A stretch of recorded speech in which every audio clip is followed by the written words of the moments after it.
What's up, guys? It's Solo back on our video on Solo Hoops. And last night we got the somewhat highly anticipated debut of RJ Barrett and Emmanuel Quickley for the Toronto Raptors. And we also got the debut of OG Anunoby for the New York Knicks. So the Raptors were luckily at home for the debut of Quickley and RJ Barrett. They took on the Cavs. They ended up winning this game. It was a close game. We're going to talk about all of it, but we got a few questions answered. Some people were wondering, are they going to start Quickley or is he going to come off the bench? Obviously, you got Dennis Schroeder for the Raptors, who's been having like a pretty solid season. I mean, he started red hot. He's kind of been cooling down, but Quickley did get the start. RJ Barrett obviously got the start. I feel like that was, more so obvious. And it was interesting. Something I noticed in this game down the stretch when the Raptors needed a bucket. This was a close game. We're going to get more into that. But down the stretch, when there was like 40 seconds left, I don't know the exact score. Probably like a 2-point game, something like that. Guess who had the ball in their hands? It was Emmanuel Quickley. And I almost feel like he kind of wasn't supposed to have the ball in his hands. Like Scotty Barnes kind of Quickley kind of was like near the logo, and Scotty was over kind of near the extended hash or whatever you want to call it. And Scotty was kind of looking for the ball, but Quickley kind of didn't even look his way. He started calling a play. I don't know what he did, but he eventually kind of chewed the clock a little bit, ran into the midi, took a fade, I believe.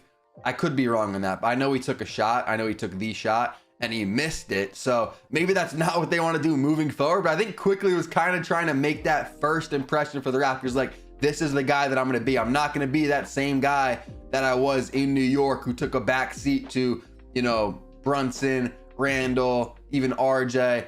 Quickley, it looked like was trying to make a kind of aggressive first impression, and maybe they told him, you know what, Emmanuel, we want you to take this shot. I kind of feel like they didn't tell him that, but luckily they did end up winning the game. We'll talk about OG Anunoby and his Knicks debut in a second, but the main guy that I want to talk about, if you couldn't already tell, is Emmanuel Quickley. I feel like RJ Barrett, we kind of know what we're going to get. There is a lot of potential there. We looked at the contracts in the original trade video I did, and we could pull them up in a second. RJ has 3 more years after this, so the Raptors are kind of locked in there unless they're going to try and trade him, which I don't really see happening. RJ could improve a little bit. I don't think he's going to necessarily turn into this top level elite superstar guy, but he could improve a little bit there. Emmanuel Quickley is the main one that I think could really take a jump. Maybe not this season, maybe we'll see it a little bit this season, but next season, the year after, I think with this increased playing time, this increased opportunity, potentially on a rebuilding team, which it's interesting they did this trade in December. Obviously we always see trades go down in January, February area, but they did this trade early, and I'm kind of wondering, was that on purpose? Did they do this trade early to kind of see how does this team run, with Siakam? Maybe we can convince Siakam if this team's good enough to return. I don't really think that's likely. I think Siakam won't return if they end up not trading him. So I think the likely scenario is they will trade Siakam for something, but I think this is good that they did this trade early and they can kind of see how everything meshes with Scotty and all of that. If we take a look at Quickley's contract, he is on this season right here where the club exercised their option. Next season, he is a restricted free agent. If you guys don't know what that means, basically, if Quickley signs with some random team that gives him a good offer, I don't know, the Spurs, that's not gonna happen, but I'm just picking a random team. The Spurs give him 15 mil or something, right? Or whatever the amount is. The Raptors will be able to match that. So the Raptors ultimately have the say whether they want to bring him back. So I think they will bring him back unless some team offers him a max or something. Then, they're not going to match that. So I think Quickley will be back for next season. Originally, when I first saw this, everything was kind of new. I was thinking, I don't know if he'll be back. But, now that it's been a few more days and we started thinking about things more, I do think that he will return to the Raptors next season. If we look at RJ, like I said earlier, nothing too crazy here. This is the current year, and then he has 3 more seasons on the books with the Raptors. So I expect RJ to be there for a while. That kind of feels like a good fit for him. He's from Canada, so I don't know. It kind of feels right. Player that really comes to mind when I think about Emmanuel Quickley, and it's not specifically in the exact way that they play, because do they play the exact same way?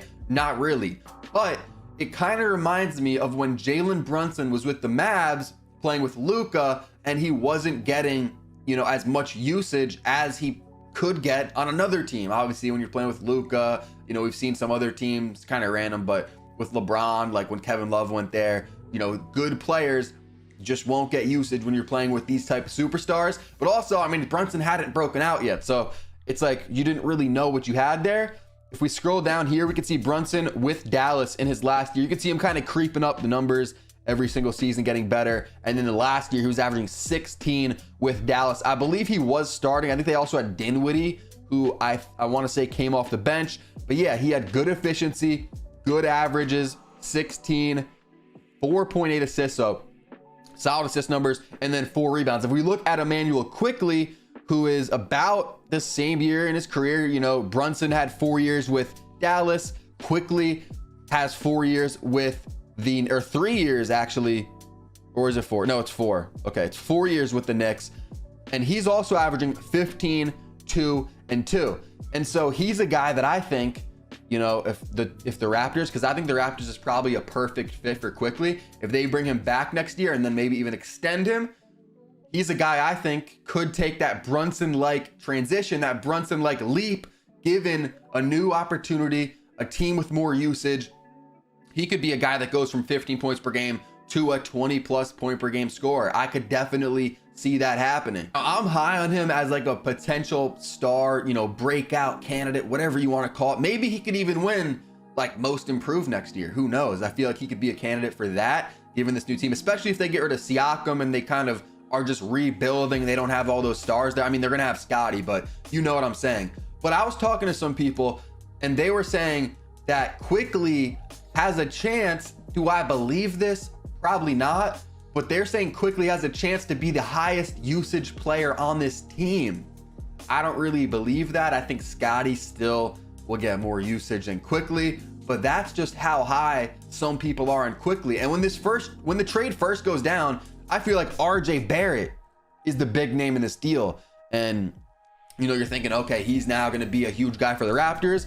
Maybe RJ is just what RJ's been for the Knicks. You kind of know what you're going to get there, but Quickley is the guy that really has the breakout potential in Toronto. Regardless, talking about this trade, Quickley, RJ to Toronto, I mean, I feel like it's a good trade for the Raptors. I'm not saying that they won the trade. I feel like there could be 2 winners in a trade. Like, both teams can win depending on their needs. Both teams can win. We have to see with the Knicks, because we're not sure if the Knicks are done.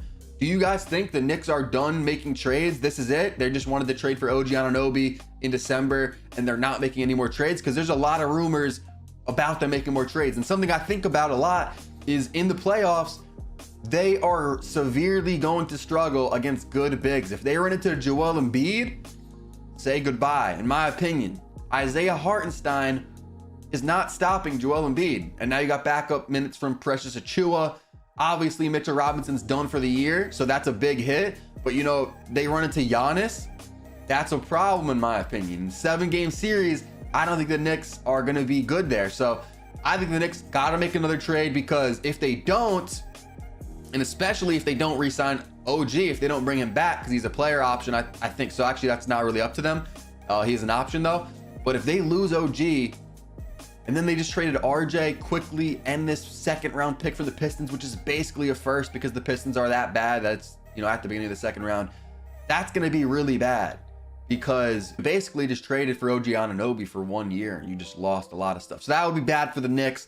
As of right now, it looks like the Raptors, if we want to do like trade grades on this, I would say the Raptors get like a A-, to be honest. I'll give them like an A-, and then the Knicks, for me, is probably going to be like a B. I think they probably do get better. Something we have to see from the Knicks is they're gonna need to get some more offensive production from somebody, which we're gonna get more into the Knicks in a second, so maybe I'll save that topic for like the next thing that we're gonna talk about when we get to OG Anunoby and his performance and stuff. But Immanuel Quickley looked solid in his first game with the Raptors. As you guys can see on the screen here, we have his stats: 14 points, 6 boards, and 3 assists. The Raptors won a very close game against the Cleveland Cavaliers. Something that I was wondering, and it wasn't the biggest of wonders, because it was like kind of expected, was who's gonna be the defender on this team now. Scotty Barnes was guarding Donovan Mitchell for the majority of this game, which is kind of what I expected. We've seen RJ Barrett's defense with the Knicks, and it's not very good. A lot of Knicks fans were saying, like,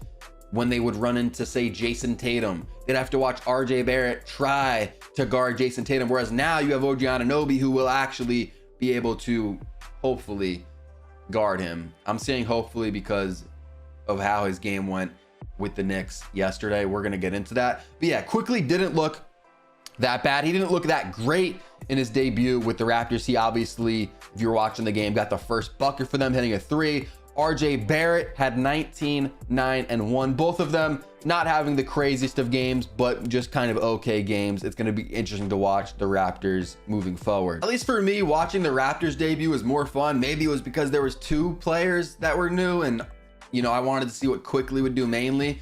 But OG Anunoby's debut with the Knicks, you know, they got the win, 112-106 over the Timberwolves. However, I gotta say, Ant Edwards did go for like 36 points. So OG obviously is gonna pick up the tough matchups, but Ant kind of went crazy. He's obviously a hard player to guard. But what you guys can't see on the screen, which is right here next to the assist, is OG had a plus minus of plus 19. So obviously when he was on the floor, the Knicks were doing good. That's actually a really good plus minus. OG with 17 points, 6 boards, 1 assist, and he low-key got torched on defense. And if y'all did want to see OG's contract, like I said, this is the current season, and then next season he has a player option. So it's going to be up to him.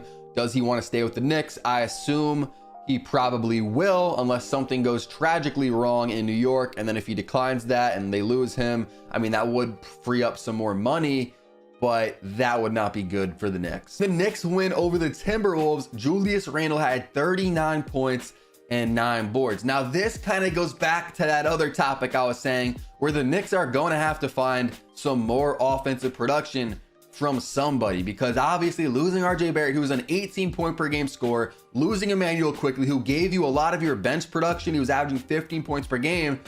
You're like, they won this game, but Julius had to give him 39. Like, that's not happening every game. So, and Brunson had like a mid game. He had like, I don't even know, 18 points, something kind of just not great. But who's going to be that guy? Is Dante DiVincenzo going to be the guy, the third option here?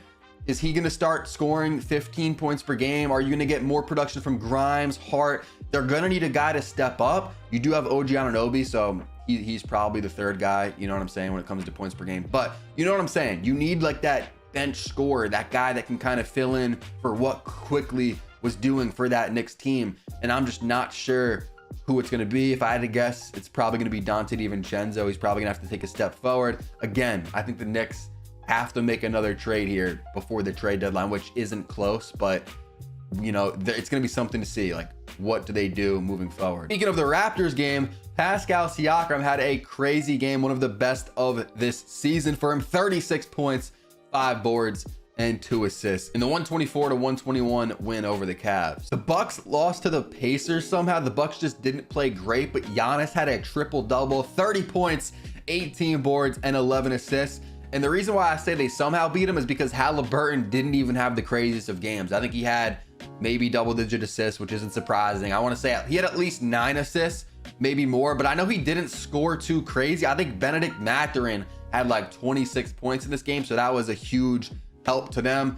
But Nembhard left with an injury. The Pacers are just an interesting team because they change up their minutes and their rotation and their starters so much. I guess they're trying to figure things out, but it's just, you never know what you're going to get from this team. Is TJ McConnell going to check into the game?